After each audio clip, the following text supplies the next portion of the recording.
She was no longer my mother. She was a storm in human skin wearing my mother's face, howling like a demon, with hands soaked in my blood. The backyard reeked of wet grass and something raw and dying. The wind rose just as my back slammed into the wooden fence for the third time. Kitchen shears lay abandoned in the dirt, red droplets trailing across the concrete like breadcrumbs from hell. "Mama," I cried, not for mercy, but out of habit, out of memory. And then he came, no bark, no warning. The dog flew over the fence like a shadow torn loose from the earth. The wind held its breath. So did she. But I knew this wasn't the end. It was the first breath of something far darker. The grass was wet from the morning sprinkler cycle, though the sun had already begun to dry the east side of the backyard. Cicadas buzzed lazily. A single pinnin bird sang from the fence post. But the air beneath its quiet suburban calm was thick with something unsaid, something breaking. Eden lay on her side near the cypress tree, her breath shallow, her shirt torn. One sandal had slipped off. There was blood in the folds of her skirt, not much, but enough to stain the blades of grass. Enough for the earth to remember. Her mother stood above her, chest heaving, wooden spoon still clenched in one trembling hand. The other hand was pressed against her temple as if trying to claw something out. A scream hovered on her lips, never quite forming words. "You little snake," the woman hissed, eyes glassy, mouth crooked. "You never listen, just like her. Just like—" Her voice broke off, swallowed by silence. Eden didn't speak. She couldn't. Something behind her left eye pulsed like thunder. The world tilted. Her own hands had stopped shielding her face. They just rested now, open, limp on the damp grass. Then came the bark. Short, sharp, like a warning flare. Thor, the big Belgian Malinois, hurled through a gap in the backyard fence.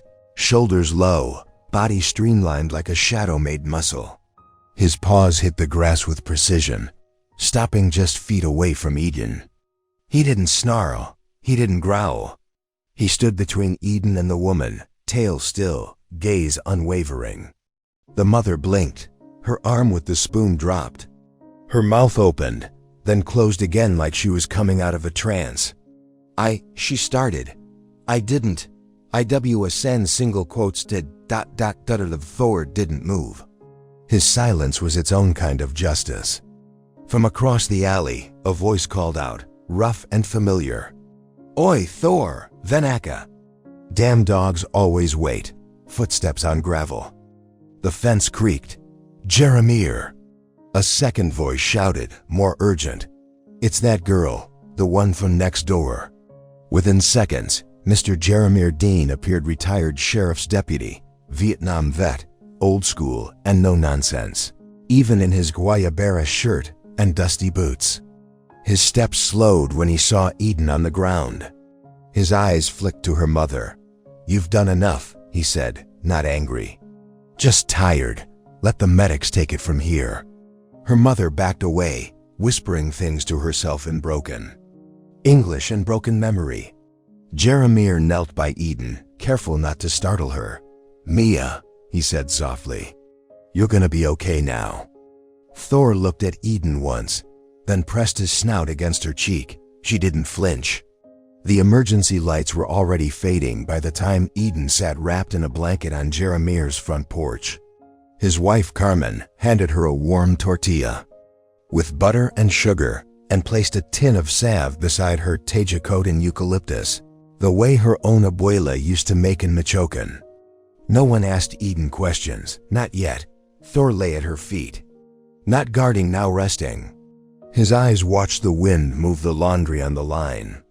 "I used to think she heard voices," Eden said finally, her voice like crumpled paper. "But maybe the voices just stopped listening to her." Jeremiah exhaled slowly. "Sometimes what lives in a person ain't even them anymore. She used to be good. She used to sing rancheras while she cooked. She made me memorize the colors of the Virgin's cloak." Eden's eyes drifted to the marigolds blooming by the steps. Now she looks at me like I'm the one who broke something. She's sick, Carmen said gently. But that doesn't mean you have to carry it. Eden didn't answer. Instead, she leaned forward and whispered into Thor's ear, "Gracias." Later that evening, Jeremiah sat on the porch with his cigar and an old photo album. Thor stayed beside Eden, never more than a step away. Carmen brought out a bowl of caldo de palo with rice, and Eden ate slowly, carefully, like each bite required permission. Jeremiah flipped through the album. Black and white photos of Thor in training. One with a young boy, maybe 10, clinging to Thor's neck like he was the last safe place on Earth. "That boy," Jeremiah said, tapping the photo, "was me." Eden looked up. Different dog, same name. "Every canine I've ever had, I've called Thor. Don't know why. Maybe because the first one saved my life. What happened to him? Shot in the line. Didn't make a sound. Just lay there. Like he was sleeping. He didn't die angry. He just let go." Eden ran her hand over Thor's back. The fur was thick, warm, grounding. "Why do they do it?" she whispered. "Why do they keep saving us?" Jeremiah smiled, not wide, but deep. "Because they don't forget who we really are, even when we forget." Eden stayed with the Deans that night. No sirens, no yelling. Just the sound of the wind through mesquite branches and the occasional distant guitar from a backyard party. At 3 a.m., she woke suddenly. Thor wasn't at her feet. She found him by the back door, sitting upright, staring at the fence. Eden opened it slowly, stepping barefoot into the night. The grass was cool, soft. Thor walked ahead, leading her back to the tree. She stood where the blood had been hours before. But the grass had risen again, green, damp, alive. She looked down at Thor. "I thought I'd lost everything," she said. He sat, quiet, listening. "But you came, and maybe that means not everything's gone." Behind her, Carmen's wind chimes whispered a lullaby in the breeze. And in the hush of that hour, Eden did something she hadn't done in months. She closed her eyes and breathed. The house smelled of frijoles, simmering low and slow on the stove. Cilantro had been chopped, tortillas wrapped in a cloth-covered basket beside the sink. Outside, the desert wind carried dust across the driveway, brushing against a faded wooden gate carved with tiny roses. Eden sat at the kitchen table with her knees pulled up, the cotton of her dress damp with dried sweat and fear. She hadn't spoken in hours. Not since the ambulance left. Not since her mother's screams were swallowed by the sirens and a door that finally locked behind her. Across the room, the old man stirred the pot in silence. Jeremiah Dean was once a border patrol officer, and you could still see it in the way he moved, deliberate, always alert, even with one hand curled from arthritis and a limp that seemed to trail after him like a memory. But it wasn't him Eden watched. It was the dog. He sat near the door, chest rising slow, steady. A former canine, half Belgian Malinois, half something else that only God and war knew. His fur was coal dark with a white stripe on his chest like an old soldier's ribbon. His eyes amber, unblinking, never left her. "You gotta ask his name?" Jeremiah's voice was quiet, gravelly. Eden shook her head. "That's okay," he said, dropping another pinch of salt into the pot. "He already knows yours." The dog rose, walked to her, paused. His snout was level with her face now. She didn't flinch. He didn't lick her. He just sat. "I don't like dogs," she whispered, the first words she'd let out all day. "He ain't a dog," Jeremiah replied. "He's a guardian." She blinked at him. Jeremiah sat down. Across the table, cradling his knees with hands shaped by loss. "In Mexico, where my mama's from, they say when a soul is too broken to cry, a dog will carry the sorrow in its mouth for you. Keep it safe until you can face it. What if I never can?" Jeremiah met her eyes. "Then he'll never Leave your side."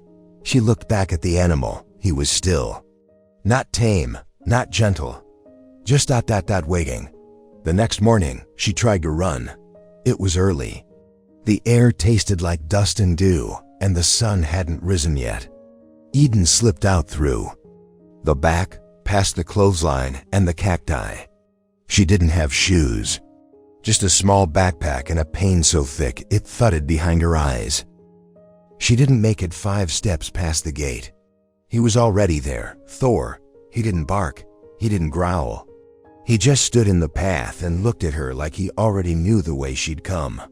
"Get out of my way," she whispered. He didn't. She hurled the backpack at him. He didn't move.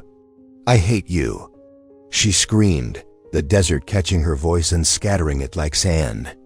The dog walked to her, nudged her hand once, then turned and walked back toward the house slow. Deliberate. Waiting. She sat in the dirt, barefoot, breathless. "I don't want to go back," she said to no one. "Not there. Not with her. Not with him." The dog sat beside her. She whispered, "You saw, didn't you, that night, when she changed?" Thor didn't answer, of course. But Eden swore. She saw something shift in his eyes, a flash of memory, a flicker of violence remembered. Later that day, a social worker arrived, Miss Carmen Rodriguez, warm smile, cool hands, dressed in turquoise and linen with a silver cross around her. Neck that flashed in the light. "She has a file, Mr. Dean," Carmen said quietly. "They want her placed with family." Jeremiah stirred his coffee, eyes narrowed. "What family?" "The stepfather, Robert Kane." The name hung in the air like smoke. Eden, curled up on the couch, didn't move. Thor lay beside her, a wall of breath and fur between her and the world. Carmen lowered her voice. "The man claims the mother was sick. That Eden's confused, that she's making up stories." Jeremiah's spoon clanged hard against his mug. "That man looked at her like he already owned her future." "She says the dog attacked him," Carmen added carefully. "He wants the animal put down." Eden sat up so fast the blanket fell from her shoulders. "No," she said, voice sharp and steady. "He didn't attack, he protected." Carmen looked at her, surprised. Eden's hands clenched. "He saved me. From her, from him. And he knew before anyone else." Carmen turned to Jeremiah.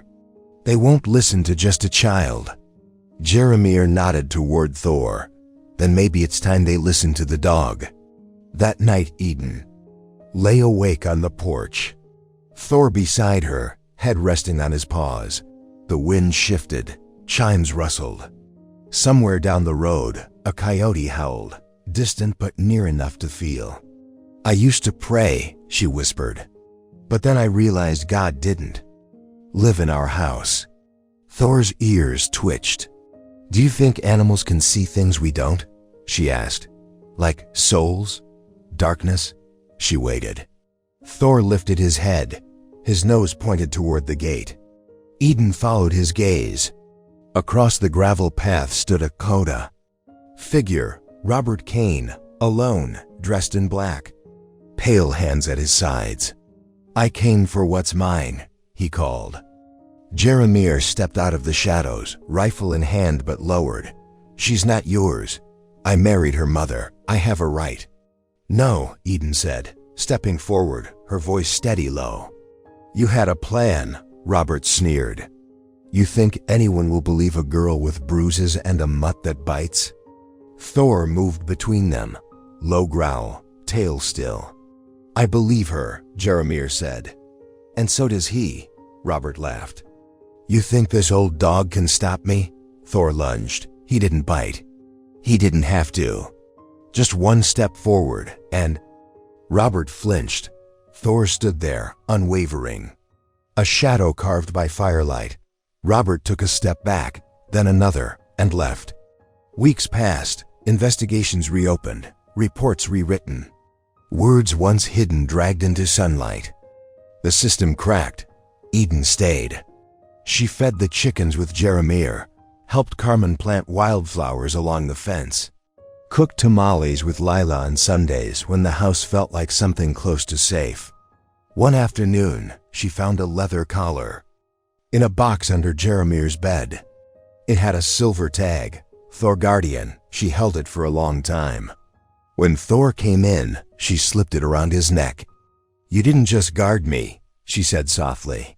"You guarded the part of me I thought had died." Thor blinked, laid his head in her lap.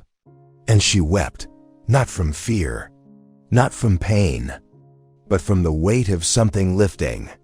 Something like healing, something like home.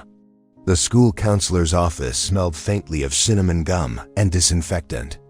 Eden sat with her knees together, fists clenched in her lap, her shoulders tight with the kind of silence that doesn't just mean, "I don't want to talk, but I don't know if anyone will believe me anyway." Across the desk sat Ms. Ortega, hair pulled back in a low bun, rosary beads tucked inside the pocket of her cardigan. Her accent sang of Durango, but her eyes were all California, sharp, alert, tired in the way people are when they've seen too much and could no longer pretend otherwise. Beside Eden's chair, Thor lay still, a dark, solid presence with breath that rose and fell like slow waves, not asleep. Never asleep when Eden was in a room full of adults. "I just want you to tell me what happened that day in the backyard," Ms. Ortega said gently. "In your own words, Mia." Eden's eyes fixed on the bookshelf behind her. "She wasn't my mom that day," she whispered. Her face was different, like it had been peeled away and someone else was underneath, someone cruel. Ms. Ortega nodded, not writing anything yet. "She used the belt first, then the broom handle. I tried to crawl under the bush, but she dragged me out by the ankle." Eden's voice was paper thin. "I didn't scream, not loud. I knew she hated that. And what did Thor do?" Eden turned her head toward the dog as if just remembering he was there. "He jumped the fence. He didn't bark. He didn't growl. He just stood between us. Like he knew she'd go through him to get to me." Miss Ortega finally wrote something down. Then she asked softly, "Have you ever seen her like that before?" Eden's mouth trembled. "Yes, but not like that. Has anyone else seen it?" She always stops when there are other people around. There was a pause, the kind that leaves the air so still it feels like the whole room is holding its breath. Then the door creaked open, and a man in a tan blazer stepped inside. Robert Kane, Eden's stepfather.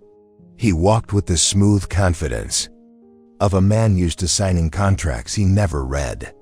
The faintest hint of expensive cologne clung to his skin like a lie. "She's confused," he said without introduction, looking straight past Eden like she wasn't even there. "Mary's condition is difficult, yes, but this narrative of abuse, it's the trauma talking. Surely you understand." Thor stood, not barked, not moved, just stood. Robert hesitated. "I'm only here to make sure Eden gets the help she needs," he added. His tone dipped in the syrupy condescension of someone masking irritation with grace. "It's important we don't feed delusions. This sort of fantasy ... it grows." Ms. Ortega looked at Eden. "Do you feel safe going home, Mia?" "No," Eden answered, immediately. "Not with him there." Robert let out a low laugh. Not loud, not out of place, but sharp enough to cut. "She's a child with an overactive imagination," he said. "God knows Mary's family line has always had ... complications. Mental fragility. Eden's young. She's repeating things she doesn't understand." Thor took a step forward. No sound, no command. Just presence. A warning written in muscle. Ms. Ortega stood slowly. "Mr. Kane, I'm going to have to ask you to wait outside." "This is ridiculous," he snapped, face twitching for the first time. "No, this is standard protocol," she replied, her voice no longer soft. "When a child discloses potential abuse, we follow a clear process. You may contact the district attorney if you have concerns." Robert's smile reassembled itself with effort. Of course. You're just doing your job. He walked out without looking at Eden once. Later that afternoon, Eden sat on a worn stone bench outside the school, Thor pressed against her side like a shadow made of warmth. Around her, the world was loud, traffic, shouting kids, the jangling of bells from the panaderia down the block. She didn't move until Ms. Ortega sat beside her with two pandulces wrapped in a napkin. "Conchas," she said. "Pink and white. My mother used to say, when your heart is heavy, let your hands hold something sweet." Eden didn't answer. They sat in silence until Ms. Ortega said, "You know, when I was a girl in Sonora, I had a dog named Capitan. My uncle tried to sell him once. Said girls didn't need dogs, just dresses. Capitan bit him, not bad. Just enough to make a point." Eden blinked. "My father kept Capitan after that," Ms. Ortega smiled. Said, "Any soul who protects a girl's silence deserves a second chance at heaven." For the first time that day, Eden turned to her. "He watches me while I sleep," she said. "Robert, I wake up and he's standing in the doorway. Doesn't say anything. Just ... Stands there." Ms. Ortega didn't flinch. "That's not protection, Eden. That's control." Eden looked down at her hands. One of her knuckles still purple from the belt. "No one ever listens." "I'm listening." 3 days later, a social worker came to the house. Eden's mother, Mary, was heavily medicated. Her speech slurred, her eyes empty. She smiled vaguely when Eden reached for her, like someone greeting a stranger at church. Robert was not home. The social worker took notes, asked questions, smiled too much. At the end of the visit, as the woman turned to go, Eden leaned in, close, and whispered, "The tea." "What, sweetheart?" "She put cinnamon and star anise in it, but it's bitter. I think he put something in when she's not looking." The woman froze, just a moment, then nodded slowly. "Thank you for telling me." As they left, Eden looked over her shoulder at her mother, still sitting in her robe, humming something broken and off-key. That night, Eden laid on a futon. In Jeremir's living room, Thor curled beside her like a guardian made of breath and bone. The room smelled of incense and old wood. On the mantel, a candle flickered beside a framed photo of Jeremir in uniform and a young boy with wild curls, his son. A small clay figure of La Virgen de Guadalupe stood watch from the corner, the colors faded from years in the sun. Eden reached out and rested her hand on Thor's back. "I think he broke her," she whispered, "bit by bit, like poison in the water. And nobody saw it until she wasn't my mom anymore." Thor shifted, pressed his head into her palm. "I don't want to be afraid forever," she said. Thor didn't speak, but his heartbeat was steady, strong, real, and in the hush between words, Eden believed, just for a moment, that healing could start with something as simple as this: a girl, a dog, and a night without violence. The court smelled of lemon polish and silence. Eden sat in the wooden bench meant for children, her feet not quite touching the floor. Thor lay under the table, still as his shadow. His breath was calm, deep, each rise of his chest a quiet rhythm in a world that no longer made sense. It was her first time seeing her mother since the hospital. Mary was seated across the room, pale and small in a cardigan too large for her. Her hands trembled in her lap. Her eyes, once green and tender, were now unfocused, clouded like marbles left too long in water. There was no recognition when they met Eden's gaze, only the ghost of someone who used to hum lullabies in the kitchen on Sunday mornings. Behind her stood him. Robert Kane, Eden's stepfather. He wore a charcoal suit with a white pocket square, folded too precisely. His hands were clasped behind his back. When their eyes met, he offered a gentle smile, warm, polished, false. "Eden," he said, as though tasting the name for the first time, "you've grown. Almost like your mother when she was your age. Full of fire." Thor let out a low growl. Robert didn't flinch. The judge cleared her throat, and proceedings began. Words were spoken about guardianship, medication compliance, temporary custody. Eden didn't catch all of it.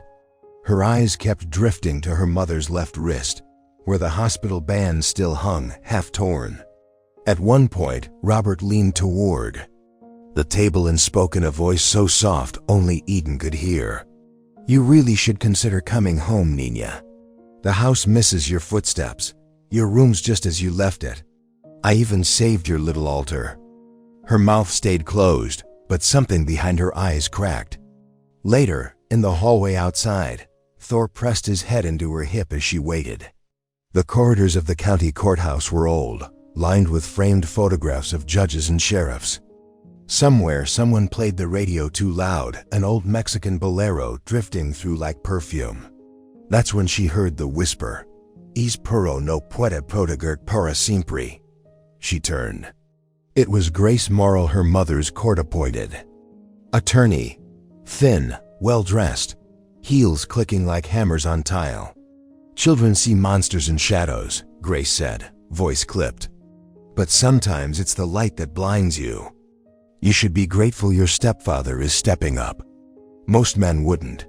Eden opened her mouth, but Thor stepped forward first. He didn't bark. He simply stood between Eden and the woman, tail low, muscles taut like wire. Grace's expression shifted. "Be careful," she said. "Protective animals have a tendency to disappear." That night, Eden lay curled on Jeremiah's worn couch, wrapped in a quilt hand-stitched with desert flowers. The smell of corn masa and burnt sage still lingered in the air from dinner. Somewhere in the back room, the television played softly in Spanish. A telenovela argument, a mother's sob, a slap. She held the candle Lila had given her, carved from beeswax, painted with a little cross and the words, "Para tu alma y tus pasos," for your soul and your steps. Why does he smile like that? Eden whispered into the dark. Jeremiah, sitting in his armchair with a book open on his lap, looked up. "Because he knows that no one believes children," he said, simply. "He's counting on your silence. And the world's comfort with pretending." Eden blinked slowly, then said, "My mother didn't use to hit me. Not until ... after the tea." Thor lifted his head at the word tea. His ears twitched. "She started changing," Eden went on. "Not just the yelling, she forgot things, forgot who I was. She said the floor moved when it didn't. She laughed. At the wall. A pause. She said my face didn't look like my face anymore." Jeremiah's hands tightened on the arms of his chair. He didn't speak, but his silence was loud. Eden turned to Thor. His head was on his paws now, his eyes blinking slow and steady. "She used to sing me Solito Lindo when I was sick," Eden whispered. Even when she forgot my name, she still remembered that song. She sang it softly then, almost without thinking. I canta y no llores ... Because singing always helped her cry without sound. Thor whined gently and rested his muzzle against her knee.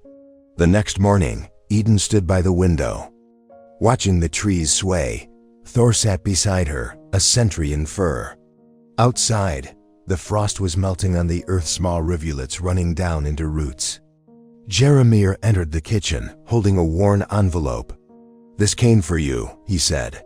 Eden opened it carefully. Inside was a single sheet, no letterhead, no return address. Just a sentence typed. "You should learn to keep your dog away." From the medicine cabinet. She read it twice. Her hands shook. Jeremiah took the paper from her and read it silently, then folded it and slid it into the wood stove without a word. Eden stared at the flames. "He's still watching us." Jeremiah placed a hand on her shoulder. "Let him watch. You're not hiding anymore." That afternoon, they returned to the courthouse for a second hearing. This time, Eden refused to sit at the child's bench. She stood beside Thor. Her voice was steady when she spoke. "I don't want to go back to that house. Not ever. My mom is sick. But someone made her that way. The courtroom fell silent. Robert chuckled from across the room. "You're a child, Eden. Your imagination is poison," she said, cutting him off. She was poisoned. The judge looked up. Eden looked her in the eyes. She was never like that before.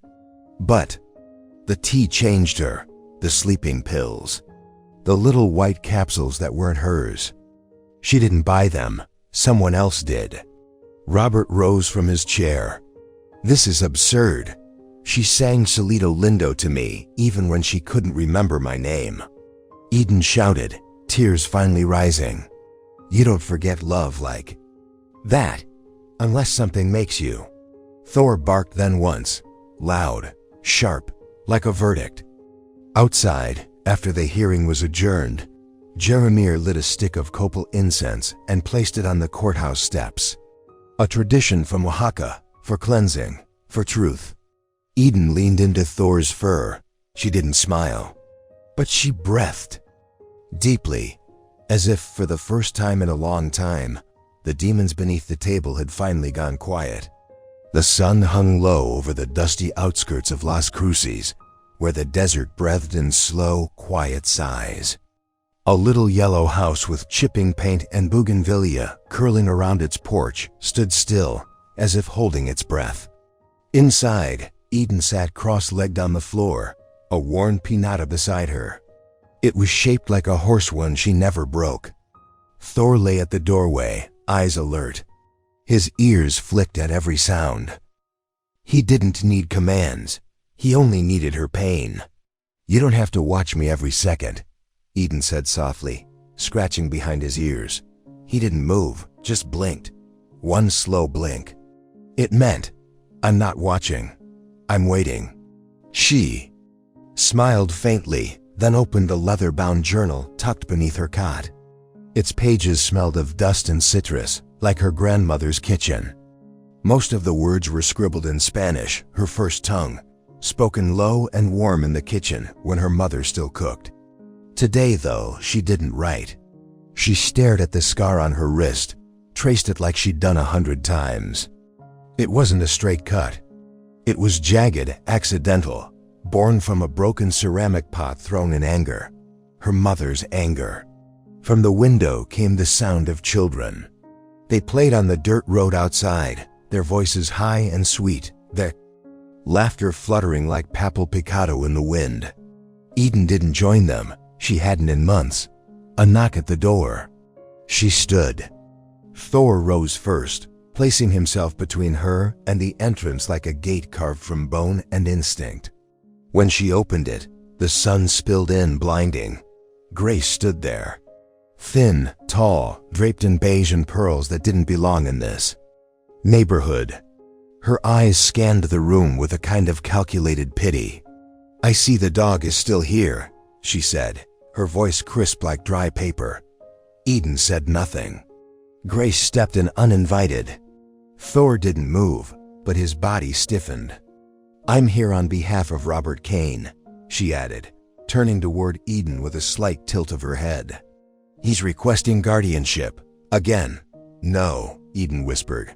Grace gave a short laugh. "You don't get to decide, sweetheart." Eden's voice firmed, low and bitter like black coffee. "He drugged my mother. He made her into a ghost." "There's no proof of that," Grace replied smoothly. "And you're just a girl with trauma and a dog trained to attack," Thor growled then.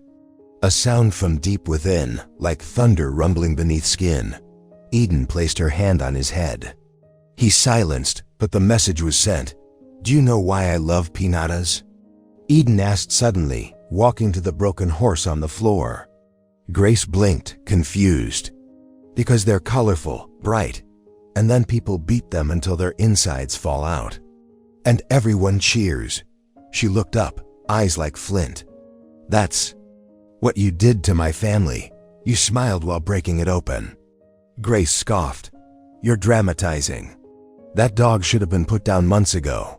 He's the only one who never lied to me." Outside, the wind picked up. Sand scratched against the windows. Somewhere down the street, a dog barked. Grace moved toward the door. We'll try again next month. The law tends to favor stability, Eden, and you don't look stable. When she was gone, the house sank into stillness. Eden knelt beside Thor and buried her face in his neck. The dog rested his head gently atop hers. That night, Eden didn't sleep. Instead, she went into the backyard, beneath the mesquite tree where her grandmother once tied red ribbons for protection. She lit a candle, placed a bowl of water beside it. Then, carefully, reverently, laid her journal before the flame. In the old stories her abuela told, fire didn't destroy, it revealed. So she tore out the page with the deepest scar. The day her mother broke the pot. The day she'd bled alone in the bathroom while Robert watched from the hallway and said, "You deserved it. You provoke her. You always have." She whispered the words now not with pain, but with release. "Mi perdono." The flame caught the edge of the page. Ash curled, rose, vanished. Behind her, Thor whined. She turned. A boy stood at the gate. Not a stranger, Will, older now, taller. A police badge clipped awkwardly to his belt. "I saw her leave your house," he said. "I didn't invite her." He nodded. "She's filing again," he added. "Says you're unstable, dangerous. I'm not afraid of her." He looked at her, really looked. Like someone who still remembered the little girl who once sat next to him at school, drawing dogs with wings. "I know," he said. "But maybe it's time to let someone else stand with you." Thor moved beside her, sat between them like a bridge. Will crouched down, offered his hand. Thor sniffed it once, then looked up at Eden. "It's okay," he said with his eyes. "Let him in." She did. Will sat beside her under the mesquite tree. No more words. Just the sound of crickets, the soft scrape of wind, the memory of her grandmother humming a lullaby in Spanish. After a long silence, Eden whispered, "I used to think scars had names, that each one belonged to a person, but some just exist, and they stay until you give them another meaning." Will didn't answer. He didn't have to. He reached into his pocket, pulled out a small, crumpled object, a glass marble. "I found this in my desk last week, from 2nd grade. You gave it to me when your mom didn't show up. Said I should keep it, just in case you disappeared." She laughed softly. "Did you think I would?" "No, but I kept it anyway." She held the marble between her fingers. It glowed in the candlelight, like something sacred. A door creaked inside the house. Thor stood, ears perked. But there was no threat, only peace. In the soft hush of the New Mexican night, Eden leaned her head against Thor's shoulder. Will sat quietly beside her. No one spoke again. There was no need. The scars were still there. But now, they had new names. The hospital smelled of bleach and tamales. Eden hadn't expected that. She stood in the lobby of St. Maria de la Esperanza Behavioral Center just outside El Paso, her arms wrapped tight across her stomach, the corners of her denim jacket damp from nervous sweat. A boy in a cowboy hat shuffled past, humming a lullaby. In Spanish, a nurse wheeled an old woman whose eyes blinked at nothing. And behind every sound, the unmistakable echo of Thor's tags clinking with each cautious step beside her. He had aged. His muzzle was gray now, his eyes clouded, but he still scanned each hallway like it might open fire. He didn't bark. He never had to. Eden's hand brushed over his back, and he leaned into her the way he did when they were both still broken, years ago. They reached room 213. No guards. No flowers. Only a closed door and the faint scratch of a record player humming La Llorona through the crack. Eden knocked. A voice called, soft and cracking, "La puerta está abierta." She pushed the door open. Her mother sat by the window in a rust-colored shawl embroidered with hummingbirds. Her face was thinner, softer, eyes lost somewhere behind years of fog and medicine. "You came," her mother said. Eden didn't answer. She just stepped inside, and Thor followed, silent as a secret. The room was small, neat, almost reverent.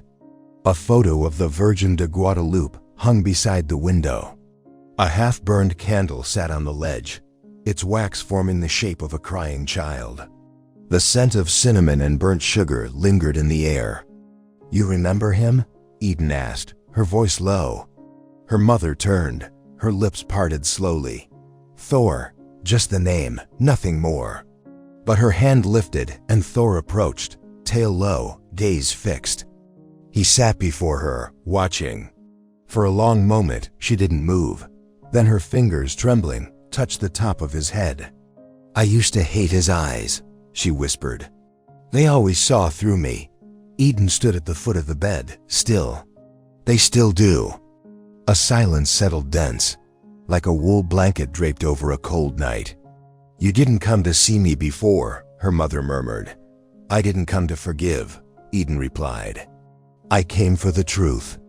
Her mother's mouth twisted not in cruelty, but in something older, deeper, regret. "There are holes in my mind," she said. "Some nights I think you were just a dream, a girl with eyes too sad for her age. Other nights, I remember you screaming." Eden didn't flinch.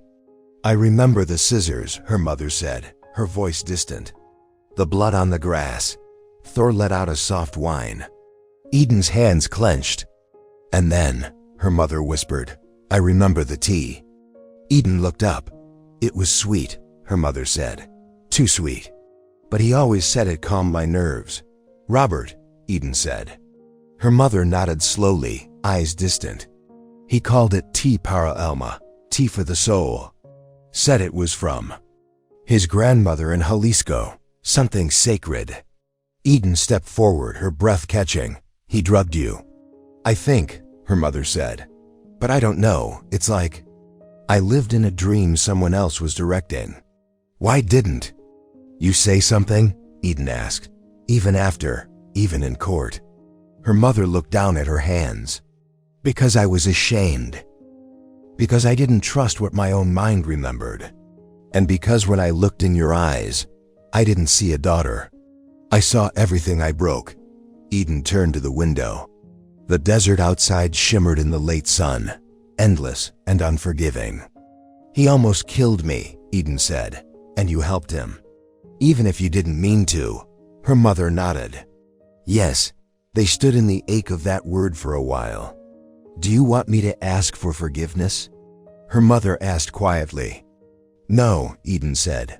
"I want you to remember." Her mother looked at Thor again. He was the only one who didn't flinch when I screamed. He stood his ground. He never left your side. "He still doesn't," Eden whispered. "I envied that," her mother said. "That bond. I hated how he loved you more purely than I could. Because I wasn't whole.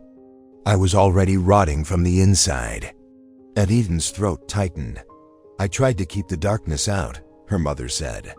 "But sometimes the darkness wears your husband's cologne and says it loves you." Silence. Then Eden stepped forward. She reached into her coat pocket and pulled out a small photograph, creased, old. A picture of them. Before everything, her mother smiling. Eden on her lap. And Thor, younger, between them, his head held high. Her mother stared. "Keep it," Eden said. "It's the only copy. I didn't want it to disappear." Her mother held the photo with both hands like it might break. Thor moved closer to Eden, pressed against her leg. "I'm not the same girl you hurt," Eden said. "But I'm not the girl who hates you either. I'm somewhere in between." Her mother nodded. That's where most healing begins. Outside, a mariachi trio began playing in the courtyard, soft, distant notes of Solito Lindo. Laughter from the nurse's lounge echoed down the hall. "I want to tell the truth," her mother said. "To someone, anyone, before the fog comes again." Eden looked at her, this broken woman in a hummingbird shawl. Her hands so thin now, her eyes clearer, just for a moment. "You can start with me," And so she did. She spoke of the nights. Robert made her drink, the pills disguised as herbs, the long, slow drift of her mind into shadows. She spoke of guilt, of rage, of watching herself from the ceiling as she hit her own child, of not recognizing her reflection, of wanting to die. She cried only once when she said Eden's name. When it was done, Eden sat beside her. They didn't touch, they didn't smile, but they sat. The way wounded people sit when they've named the monster out loud and survived it. Thor rested his head on Eden's foot and sighed. As the sky outside turned gold and red, Eden stood. She didn't promise to return. She didn't make vows. But before she left, she turned back one last time. Her mother looked up from the photo. "I remember now," she said. "You always wore your shoes too tight. You never liked to run." Eden smiled softly. "Maybe I'm ready to walk," she said. And with that, she and Thor stepped into the corridor, into the quiet hum of healing, and left the door open behind them. The courthouse in San Antonio wore silence like an old shawl, heavy, stained, familiar. Eden sat still in the hallway outside room 204, her fingers resting on the rough fur of Thor's back. The canine's ears were up, eyes alert, not guarding, exactly, but listening. As if he understood the room had its own breath, and today it held something rancid. She glanced at the polished floor. It reflected heels, loafers, long legs wrapped in tailored slacks. Faces in elegant suits, voices clipped and knowing. Men and women who had shaken her hand 2 years ago with smiles too white. People who had known, who had heard her cries behind her mother's locked bedroom door, who had read the doctor's reports and filed them under pending. Thor shifted slightly. His body pressed a little closer to her knee. Inside the courtroom, her mother's guardianship hearing was underway. Eden wasn't allowed in. She was too close to the subject. Her truth, they said, was compromised by trauma. But they let the man in, the one in the gray suit and lavender tie. Robert Kane. He sat inside, hand folded neatly in his lap, his expression patient, composed, nearly devout. Outside, Eden exhaled slowly. Thor, if God speaks, I think he must sound like wind over dry grass, not like these people. Thor blinked once. His tail didn't move. A door clicked open. A woman stepped out, sleek bun, pearl earrings, clipboard. Assistant to the judge. She looked at Eden the way one looks at something wet on the ground. "You're still here?" "I am," Eden said. "Nothing will change the outcome. Your mother's not fit to make decisions. Mr. Kane will remain her proxy. She's not unfit," Eden said. Her voice was calm, even warm, but it landed like frost on granite. "She's drugged." The assistant blinked, shifted her weight. "These are serious accusations." "Yes, that's why I keep saying them." The woman hesitated, but didn't answer. She turned and walked back in. Eden watched the door close again. She let her hand rest on Thor's neck, near the scar where the tranquilizer dart had once hit him. The day Robert tried to have him removed. Declared a threat to recovery. Thor had limped for 2 days, but never left her side. The hallway emptied as the afternoon wore on. Shadows stretched long across the tiles. Eden stood quietly and walked to the vending machine. Her reflection in the plexiglass stared back, thinner than last summer, cheeks drawn, hair longer now. She selected 2 cups of coffee, one for her, one for whoever had the courage to speak. She returned to her bench, set 1 cup down beside her, untouched, and waited. Minutes passed. Then an hour. The courtroom door finally opened. Robert emerged. First, adjusting his cuffs. His expression unreadable, skin too smooth for a man who claimed to carry such burdens. His lawyer followed, tall, red-faced, the kind who had learned to turn pain into policy. Eden stood. Robert stopped when he saw her, smiled, slightly. The kind of smile people wear at funerals when they didn't love the dead. "Eden," he said softly, "still faithful, like your mother." Thor stood too. "She never wanted this," Eden said. "You did. She wanted peace. I gave her that. You gave her diazepam crushed into tea. Risperidone slipped into soup." Robert stepped closer. "You don't understand what madness looks like. I've lived with it. I tried everything. To help her." "Help doesn't look like a forged signature," Eden whispered. He paused. The smile didn't falter, but something in his shoulders shifted. "You always did have your mother's fire," he murmured. "Too bad no one's listening to you." Thor took one step forward, silent, calm, but Robert stepped back. "I'm going to make sure they hear me," Eden said. He leaned in. "You'll need more than a mutt and a diary." Eden stared at him. Then, very quietly, "That mutt saved my life. And this," she tapped the notebook in her coat pocket, "isn't a diary. It's her handwriting, before you erased her." Robert faltered, just for a second, then straightened. "You'll never prove anything. The court trusts me. For now." He turned and walked away. His heels echoed like bones on tile. Eden sat again. Thor curled beside her, pressing his body to hers like a heartbeat. She took out the small notebook, leather-bound, worn at the edges. Her mother's handwriting filled its pages. Shaky at first, then desperate. One sentence repeated several times. "They keep giving me things I don't remember asking for." Thor shifted and placed his head in her lap. "I know, buddy," she whispered. "We're almost there." Just then, an elderly woman stepped out from the courtroom. Short, olive-skinned, her shawl embroidered with delicate marigolds. She paused in front of Eden. Their eyes met. "You're the girl," the woman said in Spanish-accented English. "The one with the dog." Eden nodded. "I was your mother's nurse once. For a few weeks long ago. They dismissed me when I asked questions." Eden's breath caught. The woman lowered herself carefully onto the bench.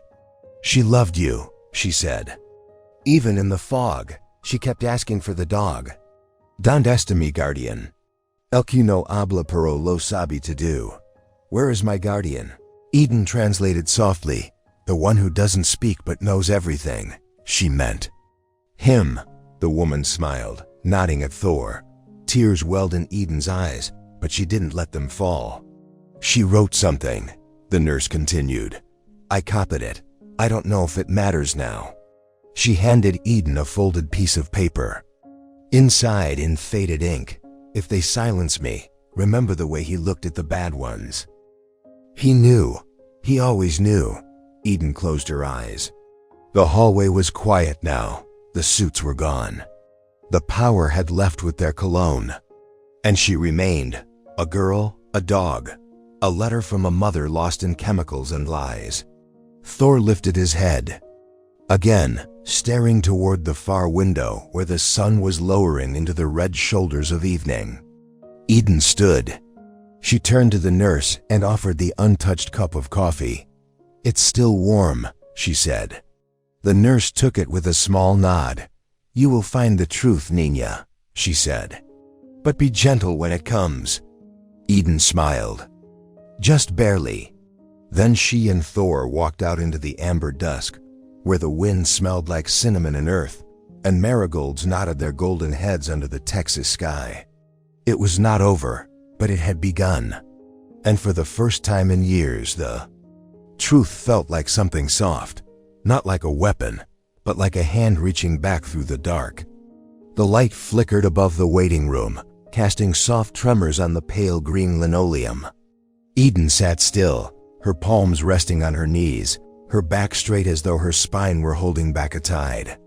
The air smelled of industrial cleaners and stale coffee, and somewhere down the hall, a child was crying in short, sharp breaths. Beside her, Thor lay like a statue carved of loyalty. His ears twitched at every sound, the squeak of rubber saws, the jangle of keys, the hollow knock of doors that led nowhere. A man in a brown blazer finally appeared from the far end. His badge flashed under the ceiling light, and his voice sounded like cardboard soaked in bourbon. "Miss Rose," he said, not quite looking at her. "You're not allowed to bring animals into this building." Eden didn't move. "He's a service dog. You're not blind. He serves something else." The man social worker, R.J. McCallum, as his tag read, clicked his tongue. "Whatever. Just keep him quiet." When he turned, Thor let out a low growl that barely stirred the air. It was the kind of sound that belonged in a battlefield, not in a government hallway lined with budget posters and bent paper clips. They walked together to the back office, where a thick file sat waiting on a dented metal desk. Eden didn't sit. McCallum did. He opened the file, flipping pages with the disinterest of a man who'd read too many tragedies and learned nothing from them. "Your mother," he began, "has been deemed unfit for supervised release. She was drugged," Eden said quietly. McCallum sighed. "That's speculation. She told me someone was putting something in her tea." She was lucid. "That day, for a moment. And who exactly would do that? Your father?" "My stepfather." His eyes finally met hers, blue, tired, guarded. "He's an upstanding member of the community. He sits on the county board, donates to this very center. You think we're going to ruin a man's life over a tea story?" Eden's voice lowered. "You already ruined hers." McCallum shrugged. "Sometimes people break. It's nobody's fault." Eden stepped closer. "Someone forged my statement when I was 10. The file says I denied abuse. I never said that. I drew pictures. I had bruises." His lips thinned. "That was a different caseworker. She no longer works here." Thor stood now, slow and deliberate. His body filled the space beside her, his chest brushing her hip, his eyes locked on McCallum. "What do you want, Miss Rose?" "I want the truth entered into the file. I want her story told." He leaned back, tired of the conversation before it began. "Justice isn't about stories. It's about what can be proved." She turned to leave. At the door, she paused, her hand on the knob. "You know," she said, voice soft as rain against old windows, "there's a saying my neighbor taught. Me. Elku Kala, Otorga. He who stays silent agrees." He didn't respond. He didn't have to. That night, Eden sat with Claire Munoz in a taqueria lit with papel picado and warm string lights. A soft guitar played from the corner, and the smell of tortillas and cinnamon filled the air. Thor rested under the table, his nose between his paws. Claire held a stack of photocopies, social service records, medical reports, a psychiatric evaluation with suspicious edits. "They changed dates," she murmured, pointing with her pen. "Here, look, her prescription started before the symptoms. That doesn't make medical sense unless ... Unless someone wanted her to appear unstable before she broke." Claire looked up. "You're not just reopening an old wound. You're tearing at a whole system." Eden sipped her café d'Alia. "It's already rotten. I'm just letting the light in." 2 days later, Eden visited the home of Dr. Velez, the retired psychiatrist who once reviewed her mother's case. The house sat at the edge of town, with marigolds blooming wildly along the fence. A hand-carved Virgin of Guadalupe watched. From a corner of the porch, Dr. Velez opened the door slowly, her gray braid falling down one shoulder, her eyes clouded but alert. "I remember you," she said. "You never cried, just watched. Like a little owl." "I need to know if you believed her," Eden asked. The woman stepped aside. "Come in. The dog, too." Inside, the air smelled of sage and lemon balm. Books towered in corners like quiet sentinels. Eden sat, but Thor remained standing. "I didn't believe her at the time," Dr. Velez admitted, pouring tea into clay cups. "The records I received, they painted her as erratic, delusional. But now, looking back," her hands trembled slightly, "I think someone wanted me to believe that." Eden nodded slowly. "There's a kind of evil, Dr. Velez whispered. That doesn't raise its voice. It simply rearranges papers, switches dates, deletes names. It erases people without lifting a hand. Silence fell like snow.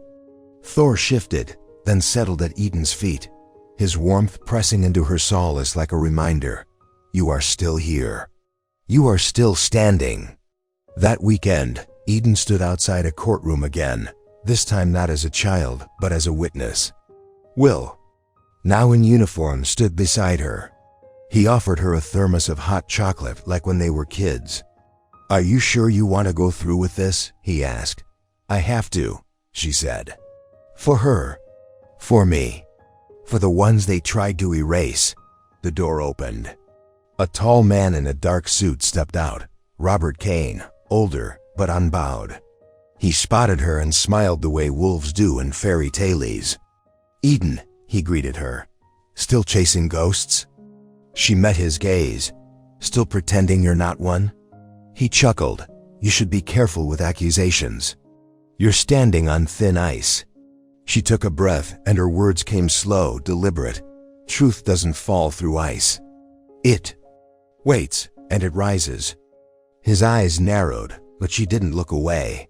Behind her, Thor gave a soft bark, just once, just enough. Later, in the quiet of her porch, Eden wrote a letter. It wasn't for the court. It wasn't for the press. It was for herself. They tried to silence her by calling her broken. But it was the system that cracked first. Thor lay beside her, his head on her foot, his breath steady as the tide. She reached down, ran her fingers through his fur, and whispered, We found the truth, didn't we? He didn't move. But somehow she knew he understood. The desert light pressed against the kitchen window in hues of burnt orange and agave. Green. Outside, the wind stirred the papal piccato strung along the fence, dancing with faded skulls and saints. Inside, Eden sat on the floor, knees pulled to her chest, listening. She wasn't waiting for footsteps. She was listening for pause. Thor hadn't eaten in 2 days. The vet had said it was old age, maybe his kidneys. But Eden knew better. She knew poison when she saw it. She'd tasted it once dripped slowly into her mother's tea, disguised in kind hands and smiling men. Thor lay in the shadow of the back door, chest rising and falling like an old bellows. He hadn't barked in days, only followed her with eyes that had once warned her of evil before she'd known its name. Eden reached for the small clay bowl in her lap. Inside, bits of carne al pastor she'd grilled herself his favorite. She laid them gently by his muzzle. Please, she whispered. Just one bite. Thor turned his head, slowly, deliberately, he sniffed. Then, with great effort, licked her wrist instead. She broke. Not loudly. Not like in the past when pain was thunder and fists and broken teeth. This was quiet. A shudder. A hand over her face. A trembling breath she couldn't hold. I'm not ready, she whispered. I'm not ready to lose the only soul who ever stayed. The back door creaked. She turned. A man stepped into the frame, Robert Kane, polished boots. Pressed shirt. Sunglasses that reflected her like she was a threat. He didn't need to say a word. His presence carried its own stench like formaldehyde and ash. You shouldn't be here, Eden said, standing now, stepping between him and Thor. Court says 100 yards. I'm not here for you. His voice was smooth as chilled whiskey. I came to say goodbye. He glanced at Thor, almost like a man nodding at a rival who finally lost. You bastard, Eden breathed. Robert smiled. That dog always saw too much. He's the reason I had to wait so long. Every time I tried, he was there, watching, guarding. You poisoned him. He didn't deny it. People care more about dying dogs than dying girls, he said. It was easier this way, quiet, untraceable, sentimental. She stepped forward, fists clenched. You'll rot. I already am, he said calmly. But not in prison. That's your mistake. He turned, as if it were just business. Just one final stop before dinner, but Thor growled. The sound came from somewhere deep in his body, no longer muscle but spirit, a low, rattling defiance. He pulled himself up, trembling, legs buckling, but his eyes locked on Robert. One last time, Robert froze. Then, for a fraction of a moment, Eden saw it, the flicker. Fear, not because Thor could hurt him, because Thor remembered. Robert left. Eden knelt beside Thor, sobbing now not just for him, but for the girl she'd been, the trust she'd lost, the mother whose love had been stolen drop by men like that. Thor licked her palm, once, then let his head fall into her lap. The light dimmed. She felt it as a shift in the air. The silence of something sacred leaving. They buried him at sunrise beneath the mesquite tree, where he used to chase moths. In the dark, Leela brought a small blanket embroidered with black thread and lined the hole with it. "We'll read Psalm 23 in Spanish," his voice trembling. Someone lit a candle. Eden didn't speak, not yet. That night, she sat on the porch with a pan dulce in one hand and Thor's collar in the other. The bells of the nearby mission rang out like old women whispering rosaries. Leela sat beside her, offering a steaming mug of cinnamon tea. "My abuela used to say dogs carry our burdens for us," she said softly. "That's why they don't live as long. They burn brighter, faster." Eden sipped. "I used to think he came to save me," she said. "But maybe he stayed because he knew I'd need someone to hold all the things I couldn't say." Lila didn't answer.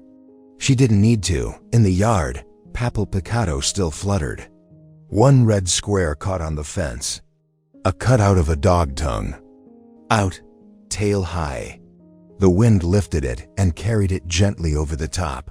It landed beside the mesquite tree. Eden smiled. A small smile. But it was enough. In the dusty morning stillness of Santa Rosa, New Mexico, the church bells rang for no one in particular. The air held the scent of dried sage and tamales reheated on a stovetop older than most of its owners. In a corner cafe where Papal Picado swayed above faded wooden beams, Eden sat by the window, her eyes tracking the children chasing a ball outside the panaderia. She didn't come back for the desert or the food or the faces that politely pretended not to know her name. She came back for the truth and the old man who still guarded it like a dying ember cupped between calloused hands. Her notebook lay open on the table, a faded leather-bound volume, pages warped by sweat, blood, and time. The words inside weren't meant for anyone else. They weren't confessions. They were reminders of what was stolen and what she'd vowed to reclaim. A low thud beneath the table startled her, then calmed her. The dog, Angel, younger than Thor had been, but just as watchful. Part Belgian Malinois, part stray found abandoned behind a warehouse in Albuquerque. Broken ribs, terrified eyes. It had taken Eden weeks to earn his trust. But now he followed her like memory itself, silently, relentlessly. She ran her fingers along his spine. "You feel it too, don't you?" she whispered. The rot under the paint. He didn't answer, of course. But his ears twitched toward the door, even before it creaked open. A man in a sheriff's uniform stepped inside. Hat in hand, stomach tight beneath his belt. Deputy Miguel Cruz, aged by politics more than time. "I told you not to come back here, Eden." She didn't stand, didn't flinch. "And I told you this place isn't yours to protect anymore." He glanced at the dog. New mutt? No, new witness. Miguel scowled. "This town's tired, Eden. People moved on. You should have too." She closed the notebook. "You know what Robert Kane did." "You always knew." Miguel's jaw tightened, but he didn't argue. "He paid off the judge, the doctor, even." "The Foster reports," she said, voice low. "And you called it keeping peace." Outside, a child fell and cried out. The sound made Angel rise slightly, alert. Eden reached out and laid a hand on his collar. Miguel stared at the dog for a moment. You think walking around with that animal and a notebook makes you some kind of saint? You're still the girl who screamed in the courtroom and made her mother cry. My mother screamed first, she said. Long before the courtroom, and no one listened then either. Silence. Thick, cracked only by the sound of a spoon stirring Café d'Alia behind the counter. Miguel sighed. If you try to push, if you start digging into Robert's old business, people will turn. They won't believe you. They'll say you're still traumatized. They'll say the dog made you paranoid. Eden stood now. Slowly, no fire in her movement. Only gravity. Let them say it. The truth doesn't need permission. Miguel looked away, toward the window. Toward the church bells that had long stopped ringing for the living. She walked past him. Angel followed. The Kane estate hadn't changed. That was the most offensive part. The rose bushes still bloomed in precise lines. The adobe walls had been freshly painted. There was a new metal gate, sleek and silver, humming with automation. But Eden didn't come to knock. She came to listen. She crouched in the orchard where Thor had once barked at the wind, long before Eden knew how to understand him. Angel stayed low beside her, his tail still, his breath shallow. From here, she could see the study window. Inside, a silhouette moved. Robert Kane's son Marcus, same cold smile, same shark eyes. He hadn't been sentenced. He'd inherited what wasn't rightfully his. And now he played pretend. Philanthropist, local hero, patron of bilingual literacy programs. A monster with better PR. Angel let out a low, short breath. Not yet, she whispered. We don't move until he shows the safe. The words stung even as she said them. Because they weren't just about a safe. They were about proof of drugs administered to her mother, records falsified, checks written in the dark. And more than anything, about Thor, the reports that claimed the dog had turned violent, that his euthanasia was necessary, lies. Eden's breath trembled. She remembered the way Thor had laid his head on her lap that last day, even as the vet approached with the needle. You knew, she murmured. You knew it wasn't an accident. Angel nudged her hand. They waited. An hour passed, maybe more. Then, the silhouette turned. Marcus bent down, opened a panel behind the bookshelf. Eden took a photo with her phone. Just enough, not everything. That would come later. Angel stayed silent. But his body pressed closer, she exhaled. That night, Eden returned to the old community center. Empty now, but still carrying the echoes of mariachi songs, quinceañera laughter, and the hush of secrets whispered over papel picado. She laid the photo on the table, lit a candle, and opened her notebook. This time she didn't write. She drew Thor, the orchard, the study window, the gate. And a girl older now but still watching through the fence. The door creaked.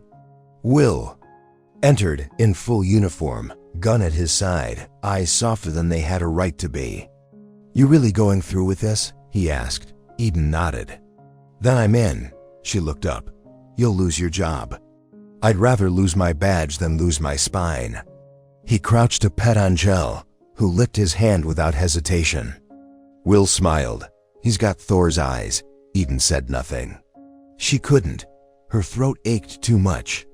But when Will turned to leave, she whispered, Tomorrow, we open the gate. And for the first time in years, Eden didn't dream of blood or barking or locked doors. She dreamt of wind, and of a dog once lost, still watching, just beyond the fence. The house had always been too quiet. Not the kind of silence that comforted. This one hummed like breath held two long walls listening, rugs remembering. Eden moved slowly down the corridor, her fingers grazing the painted Talavera tiles that lined the floor, blue and orange patterns imported from Puebla decades ago. The scent of old wood and lavender oil clung to the air like a ghost that didn't want to leave. The mansion belonged to him, Robert Kane, and tonight, for the first time, she walked through it as someone who no longer feared him. Thor's collar was wrapped around her wrist, the tags clinking softly with each step, a silent rhythm steadying her heartbeat. He wasn't with her anymore, not in the way dogs are, but Eden believed what Abuela Rosa once whispered, "Los perros buenos say." "Cuiden, mi niña, aunque se mueren, se cuiden." Good dogs stay. Even after death. She passed doors with names she dared not say aloud. Rooms where secrets had dressed themselves in perfume and money. The last room was at the end of the hall. No number, no name. Just a heavy door of mesquite wood carved with vines that curled like veins. She turned the knob. It opened with a sigh. Inside, light spilled from a single lamp, dust catching the glow like snowfall. There were no grand paintings, no tapestries, just one photograph on a mahogany desk. Eden walked to it. Her mother, smiling, not the smile twisted by medication and confusion. This was a true one, soft-eyed, with baby Eden in her arms and Thor as a pup at her feet. Her hands trembled, but she didn't cry. She placed the photograph. Face down, from the drawer, she retrieved the file Claire had hidden there 2 days before. The original medical records, not the falsified ones submitted in court. These told the real story. Small doses of benzodiazepines dissolved in tea, slowly over months, until paranoia bloomed like fungus in the brain. Robert's signature, cold, legal. Behind her, the door creaked. "I thought you'd come here," he said. She didn't turn. His voice was the same, unchanged. It still crawled like oil over water. "Did you ever love her?" Eden asked. Robert chuckled. A dry sound, brittle at the edges. "Love is a fairy tale. I gave her stability. She gave me access." Eden turned. Then, the collar in her hand. "You drugged her." "She was unstable long before me," he said. "I just helped the truth rise faster." "Truth?" Her voice broke, then settled. "The truth was a mother who brushed my hair with trembling fingers, who whispered songs in Spanish when she thought I was asleep. You turned her into a ghost." Robert stepped forward. "She was. Weak. You were weak. Still are. Hiding behind a mutt, behind stories. Justice is for the loud, Eden. For the powerful. What are you now?" She lifted the file. "Someone who learned to bark," she said. "And bite." His eyes narrowed. "You won't win. I already did," she whispered. "You just don't know it yet." Behind them, a low growl echoed from the hallway. It was not possible, not logical, but Eden knew that sound. She stepped aside. A dog stood in the doorway. Not Thor, not exactly. But the same breed, same stance, same eyes. Leela's new canine. Trained from the same bloodline, had followed her without command. His presence was quiet, still as breath, but electric. Robert stepped back. "They remember," Eden said.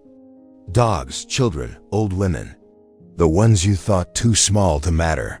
He scoffed, but the tremor in his jaw betrayed him. Eden walked past him, leaving the file on the desk. "It's over," she said. "You'll go to prison, again, and this time, the ghosts will follow." Outside, the garden was lit with marigolds. Paper lanterns floated like tiny moons. Tonight, Layla had prepared a Dia de Muertos altar for the ones they'd lost.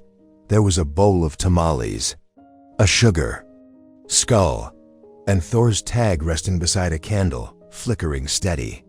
Will arrived not long after, the badge on his chest shining dull in the lantern light. "He's going quietly," he said. Eden nodded. "I found the last recording," Will added. "From the security camera you left running. His confession." "It's enough." Eden's shoulders loosened. "Good." They stood together in silence.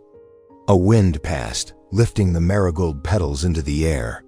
I used to think justice looked like a gavel, Eden said. But I think it looks more like this. Like what? Like a dog who never let go, she said. Later she returned. To the room, the photograph was still face down. She lifted it again, stared at her mother's smile. I remember now, she whispered, the way your voice softened when you sang. The way your fingers smelled like cinnamon and lotion. The way you tried. She placed the photo in her bag. At the doorway, the young K9 sat, ears tilted forward. Eden crouched, extended her hand. The dog leaned in. No bark, no fear. Your name will be Luz, she said, because you came in the dark. And with that, she stood, turned off the light, and walked out of the last room in the mansion. The door clicked shut behind her, not with finality, but like the soft end of a song. As she stepped into the night, petals underfoot and candlelight dancing in her eyes, Eden breathed deep.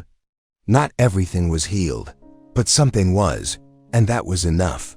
The wind carried a dry scent of mesquite and cinnamon, brushing through. The marigolds Eden had planted beside the old oak. She stood barefoot in the yard, the soil warm under her feet, her fingers still stained with ash from lighting the candles. The fence at the edge of the property looked the same sun-faded wood, splintered where Thor had broken through so many years ago. But it felt different now, still, empty, like a breath held too long. Inside the house, Lita's voice hummed gently.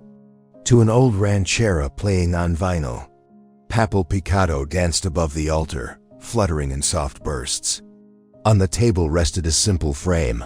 Thor, his ears alert, mouth open in that knowing, patient way of his. Beside it, a clay bowl held pan de muerto and a small piece of jerky, his favorite treat. Eden leaned against the tree trunk and closed her eyes. I used to think he watched the world through that fence because he was guarding me, she whispered. But maybe he was waiting for me to see something on the other side. The screen door creaked.